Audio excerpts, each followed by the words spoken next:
Okay, everyone, this is Gary Feldman, and I'm president of US Computer Connection. And Ronnie Kaplan from Computer Training Solutions. And we have an exciting webinar for you today. What is it, Ronnie? Yes, we're going to show you how you can use the logical functions in Excel. Yes, I know a lot of people have been asking about this. This is one of our favorites. And let's get started, Ronnie. Okay.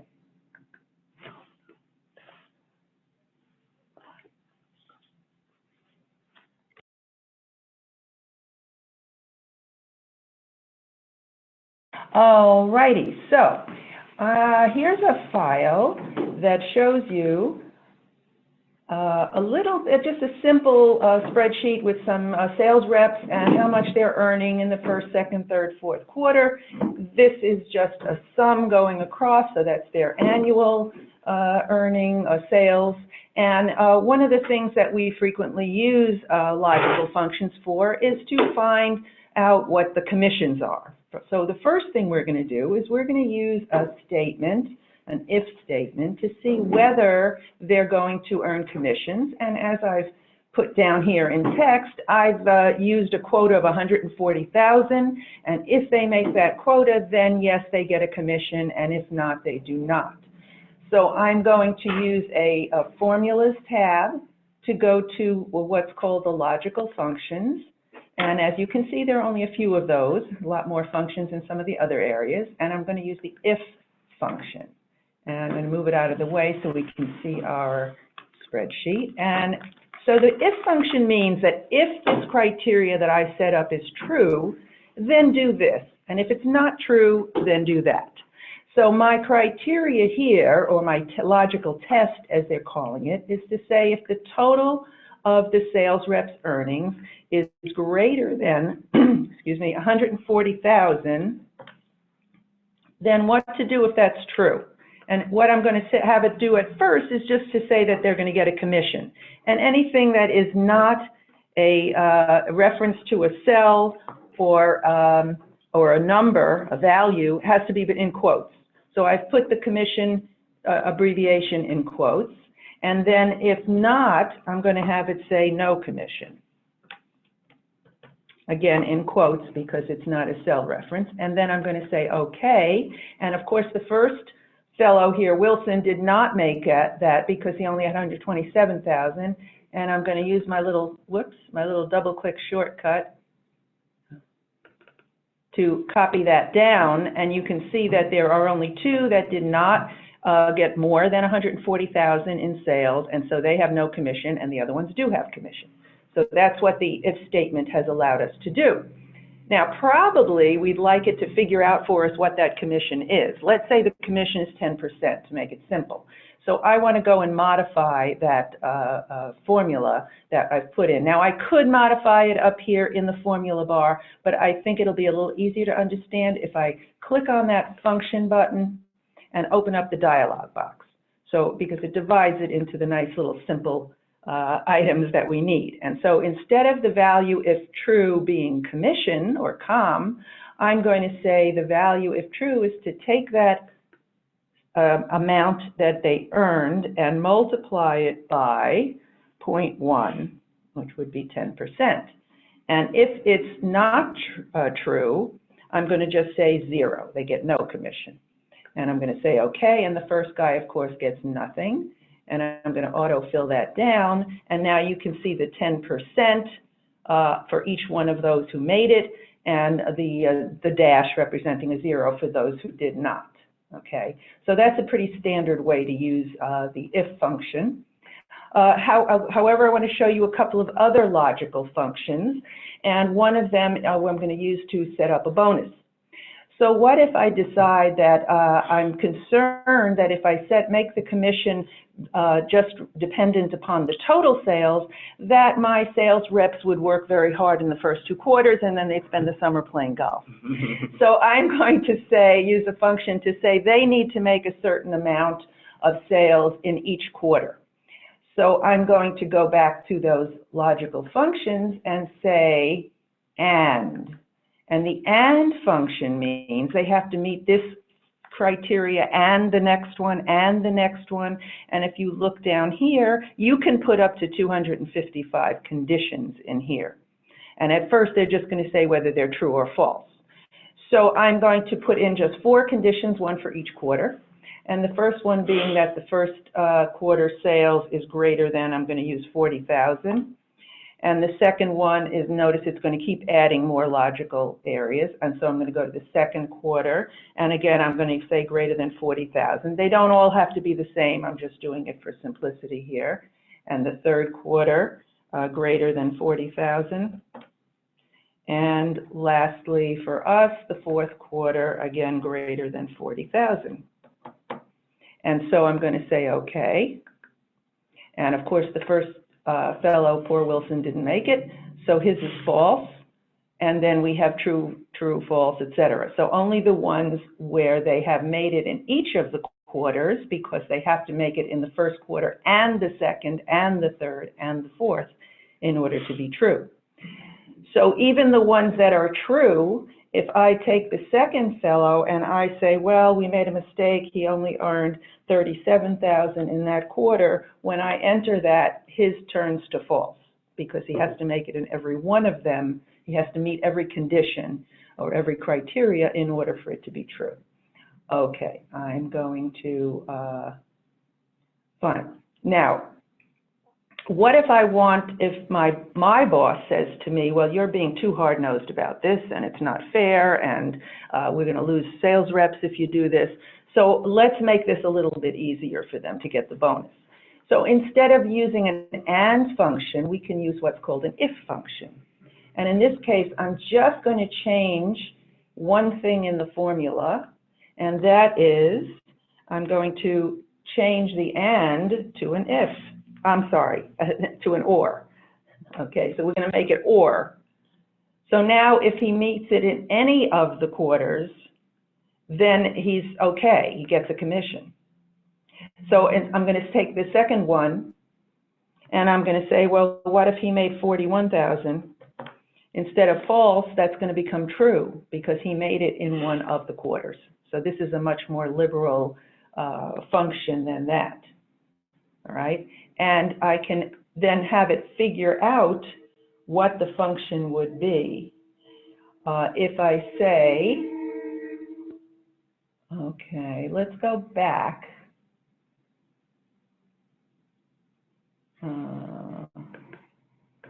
Let's go back a little to my AND function. So I've just removed a couple of these and I've made it an AND function. So if I say, if I want to say, okay, now I want to figure out what the commission would be. So I'm going to take this whole AND function and I'm going to nest it within an IF. So we're saying that this B4 greater than 40,000, C4 greater than 40,000, etc., is the criteria. And if I simply add an if and open a parentheses, that becomes the criteria that I'm looking for. Okay, and if that's true, I want to say take the total and, whoops, just the total, and multiply it by 0.2, just to make it 20%, a little different. And if it's false, 0. And then I have to close that parentheses that I opened at the beginning. And so the first guy, again, did not make it because I have an and he didn't make it in all of those months.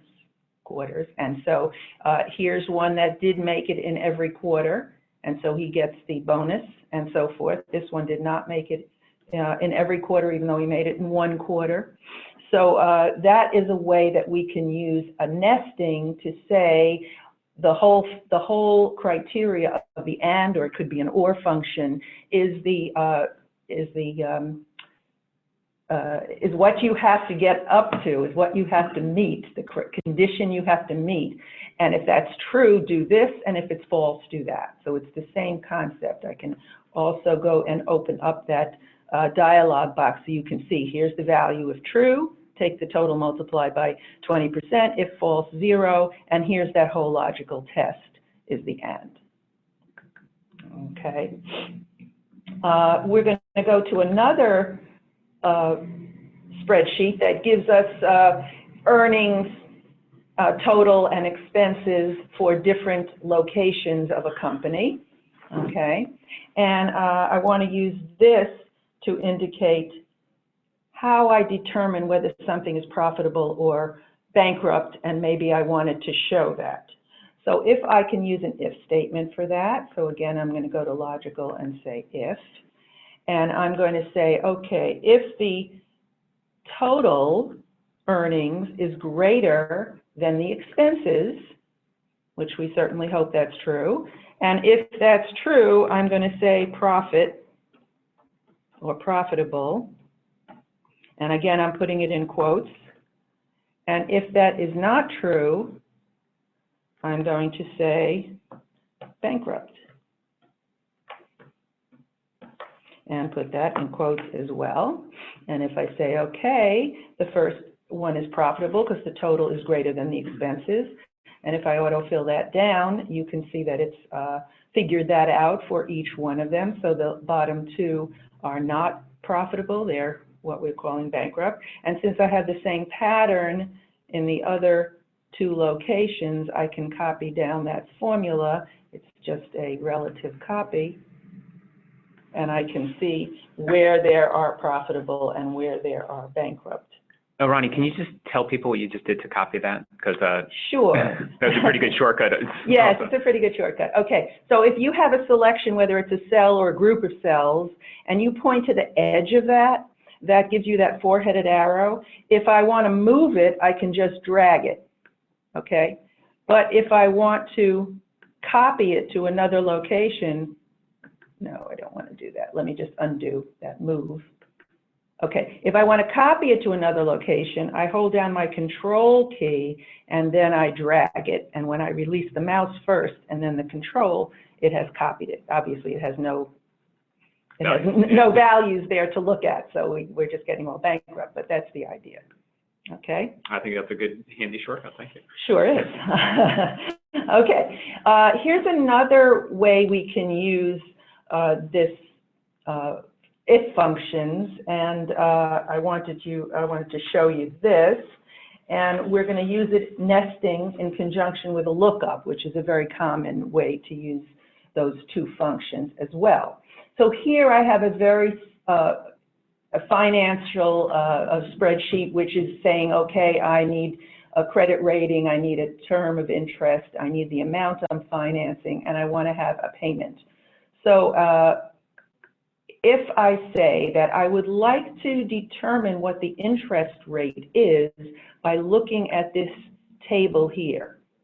And so I have credit ratings that I've just assigned numbers 1 to 16, and each credit rating is related to a particular interest rate. So here I'm going to say, look up what the credit rating I type in this cell, and look it up on this chart or table or array, however you want to express that, and find the matching number and then give me the information. So if I type in a 7, look across and give me the information in the second column. So it would tell me 8%. So that's a standard V or vertical lookup.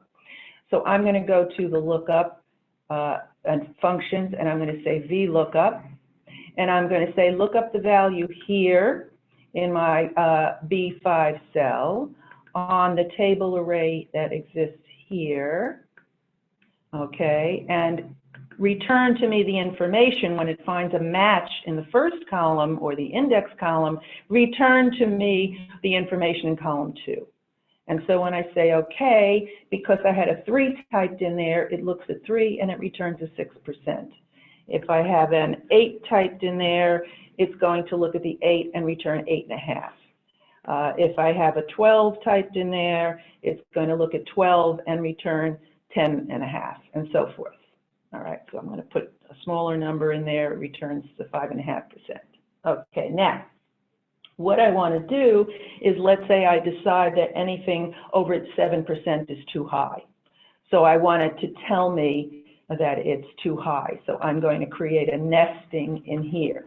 And I've actually typed it out here because it's a bit of a complicated formula. It's got a lot of stuff in it, and I want to make sure we get it right. So I'm going to say, okay, I'm going to make that a nested if. Okay, and of course, open the parentheses. So if, when it looks up and it finds something that is greater than 7%, okay, so that's my condition now. If it looks something up and it finds something that's greater percent, then I'm going to put a comma because the different conditions are always separated by commas. Then I'm going to say too high, and I'm going to put that in quotes again because it's text. Okay, that's too high, and then I'm going to put a comma. And if it's not greater than 7%, then just do the standard lookup. So I can actually copy, I should be able to copy this and not have to retype it.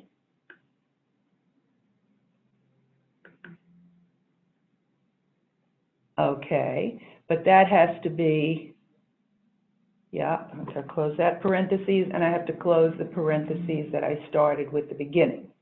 So this should work. Let's see. Okay. So it said if I have a 2 in here, it looks up 2 and it's 5.5%. So that's all honky-dory. If I put in a 10 here, it tells me too high because it looks up 10, it's 9.5%, and that's greater than 7, so it's too high. If I put in 7,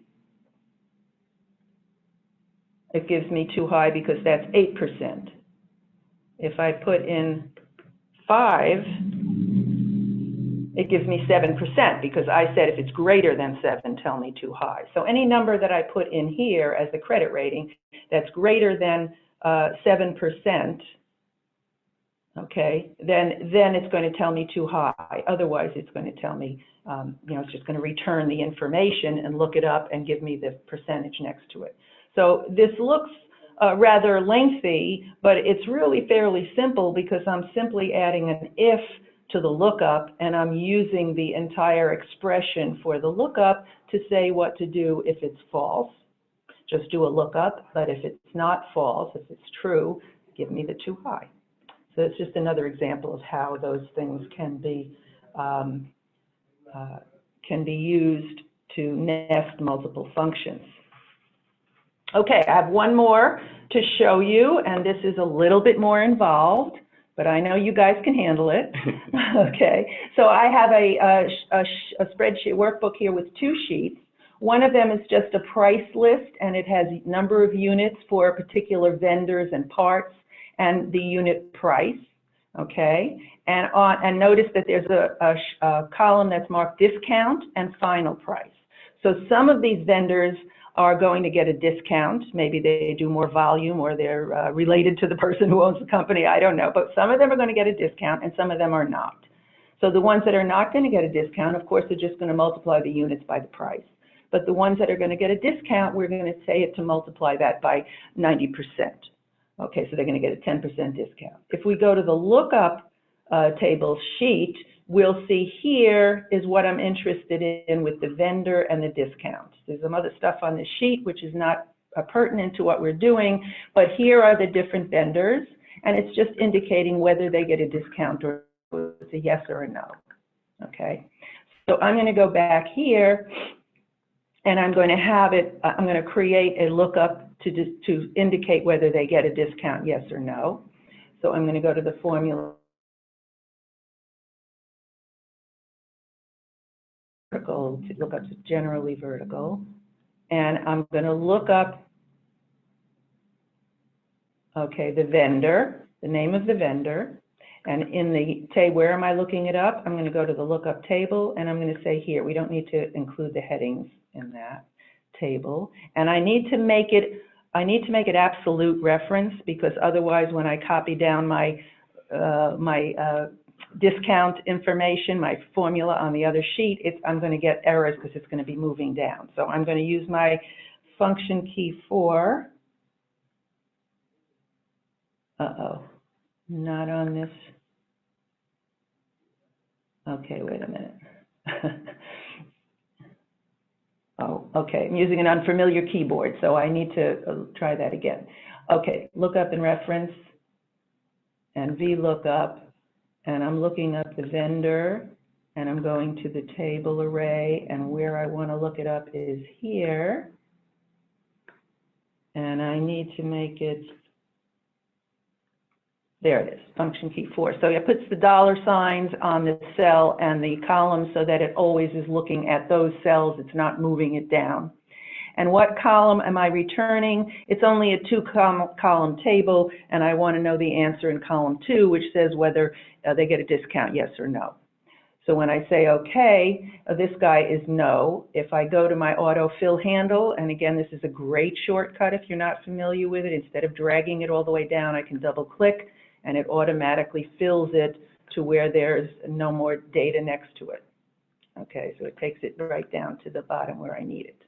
Okay, so just to check this out, so treetop says no and ace says yes. So let's just make sure we got the right thing. Ace is yes and treetop is no. So it has found and looked up and indicated for me which ones get a discount, yes or no. So now I'm going to say, well, what is my final price? I wanted to figure out the price for me. So I'm going to say if function, and what is my logical test? My logical test is G4 equals yes, and I'm putting that in, again, in quote marks because it's text. Okay, if G4 equals yes, okay, then what I wanted to do is take the number of units times the unit price, and I'm putting that in parentheses, and I want to multiply it by 0.9, 90%. And then I'm going to say, what if it's false? In other words, if there's no discount, just take the units and multiply it by the price. Okay, so I'm going to say okay. And as you can see, the first one just multiplied 100 by 30 and got 3,000 because there's no discount. If I autofill that down with my double click, second one did the same. But the third one, instead of finding 40,000 multiplying 200 by 200, it found 36,000 because there's a discount, and so it multiplied it by 0.9. So it gave me 90%, and that figured it all out for me. Okay, so we have if formulas, and we're nesting them in various items. Lookups is very commonly what things get nested in, but other functions might be as well. We did if functions and or lookup and nesting one within another. Any questions?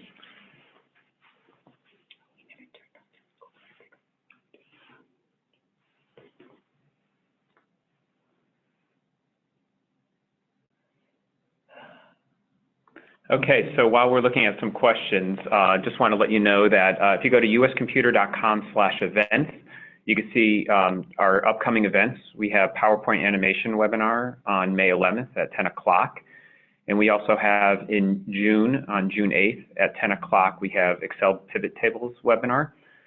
So we'll always have our current information on uscomputer.com. Okay, and I want to just say that Computer Training Solutions, which is my company, we do training with individuals one-on-one, and I also do training with corporations, companies, groups, and that can be customized to the needs of the group for all the Microsoft Office products.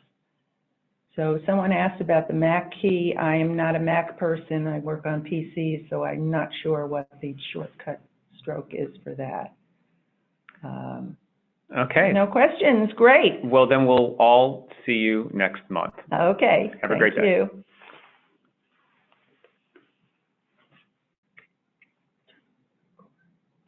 Oh. Did that, hold on a second. I assume that.